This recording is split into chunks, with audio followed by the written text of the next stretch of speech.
Good morning, brew tubers. I'm here trying out my new camera. I'm actually just using my phone today, and we're going to see how that works out.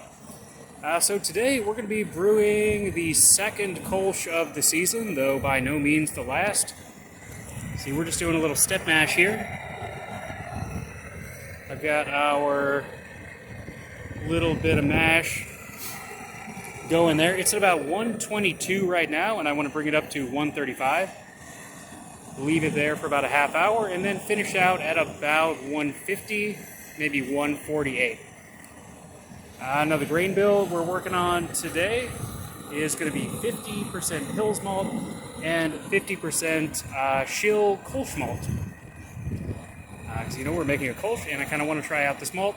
I remember I tried it a few years ago, and I really liked it, but the thing was, it made a beer that was just a little bit too dark to be considered a pure Kolsch by the BJCP style guidelines. So I'm splitting it this time 50-50, 50% Pils malt, 50% Schill Kolsch malt, 1 ounce of 3.3% alpha acid, Hallertau mitten fruit, and the Wyeast Kolsch yeast.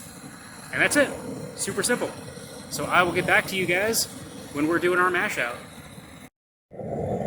Alright guys, and we are back. You can probably hear my jet engine of a propane burner.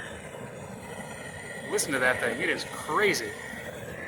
I don't remember just right off the top of my head what the name of this thing is. I bought it a few years ago on, I think, More Beer. It was either More Beer or Adventures in Homebrewing. It was, I want to say, 30 bucks. And I gotta tell you guys, it's pretty solid. It's not the best burner in the world. It's only got one jet instead of, a huge multiplier of jets. But it is pretty solid. So let's see what we're doing here. We are currently at, you probably can't see that, maybe you can. It's really bright outside. 132. So basically what we've been doing is we flooded the mash at 122. I took the grain out, heated the water up to 137, let that sit for 30 minutes. And now what we're going to do is get up to about 148, 150. And I'm just going to let that rest for another complete hour, and then we're going to start our boil. Basically, one of the reasons why I'm doing this is, I wanted to do a decoction mash, but I didn't have all of the equipment that I normally have, so I couldn't really do that.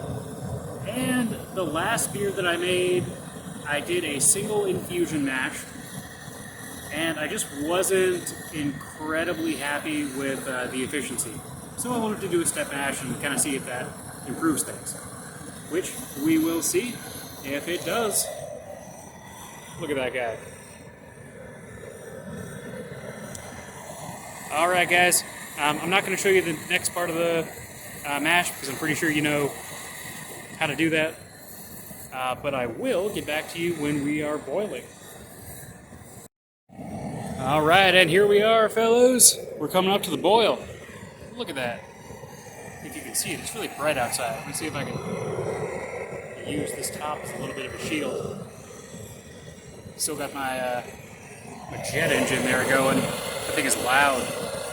It works though. I actually kind of overshot my temp a little bit because I forgot how quick this thing brings things to a boil. So we did a step mash. We started out at 122, and I left that for about an hour.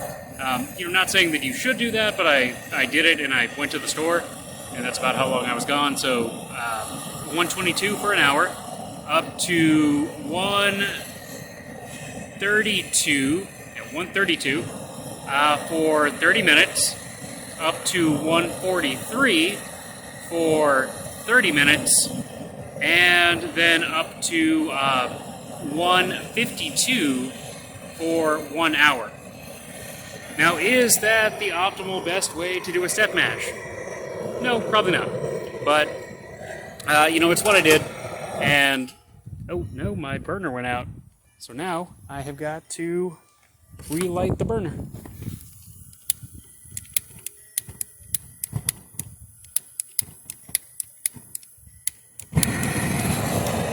There you go. That is one problem with this burner. It does tend to go out sometimes. Check that out there. You see it's only got the one vent. So, I mean, it's not, the world's best burner. I mean, I think I was looking on More Beer the other day. I'm not sure if they even sell it anymore. But, it's not bad.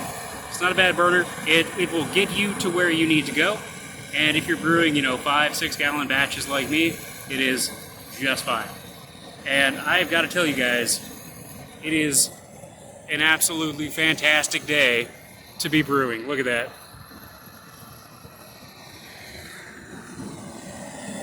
It is an amazing, amazing day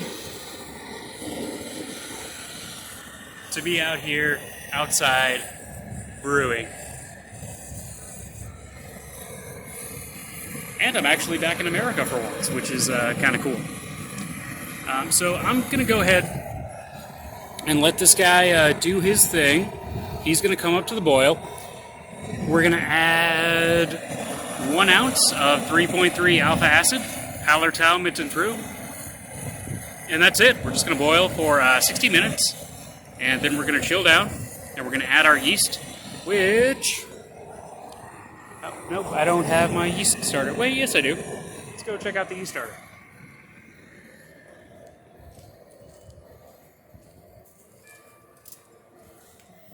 Here he is. There's my yeast starter. This is, I don't remember the number, but it is recultivated Wyeast Kolsch German Ale yeast. So that's what we got going on right there. And I think that's going to be really fantastic. I sampled the previous Kolsch coming out of the keg the other day, and it was tasting absolutely amazing, even, fresh and uncarbonated. So I'm pretty psyched about it. So that's the setup. That's what we're doing. A little bit of a pool there. And I will get back to you guys later. All right, fellows. I think I said 3.3% earlier, but that is incorrect. This is 2.8% alpha acid Hallertau at 60 minutes.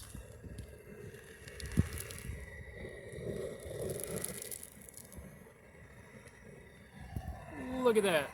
If you can see it, it's not too blindingly bright out here, which it might be. I don't know. I've never used this camera before. We're going to find out.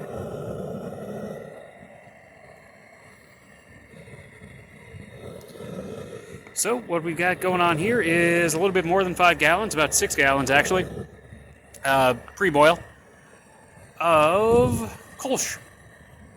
Nothing but 50% Pils malt and 50% Kolsch malt, Schill Kolsch malt. And you can get that from a variety of sources. I got mine from Keg Connection, just because I really like Keg Connection. They're great. Love those guys. There's a lot of different places you can go. You can go to More Beer. You can go to Adventures in Homebrewing. You can go to Label Peelers. That's another good one. Oh man, and we went out again. Yeah, you see, this is the thing about this burner. It does tend to go out. That's just something that happens. And the thing is, with this setup right here, it's just a 5-gallon setup. So if you turn it on super high, you're going to be looking for a boil over. It's empty, and it went out again. So that is one thing I would. Good thing I got this guy, and it went out again. All right, let's turn it up a little bit.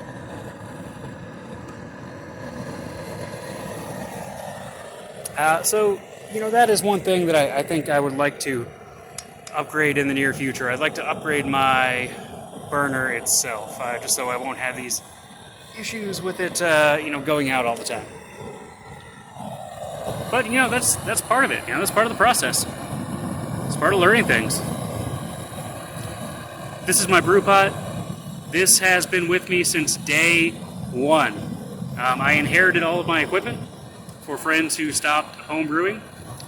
So I have spent very little money on my homebrew equipment, and that was 8 years ago. But I'll get more into that later. I kind of want to do a series about, on our collective homebrew journeys, from start to present. Where we started, why we started, and where we've gone from there. But that is a story for another time. So, little flag over there. That's cool. Again, super sunny Kentucky. Amazing day for a brew day. Pool there. It's November right now. It should be freezing. It was like 20 degrees last week, and now it's 80 and sunny. But that's it, fellas. I'm going to go ahead and leave you to it until we chill down, and I'll see you guys later.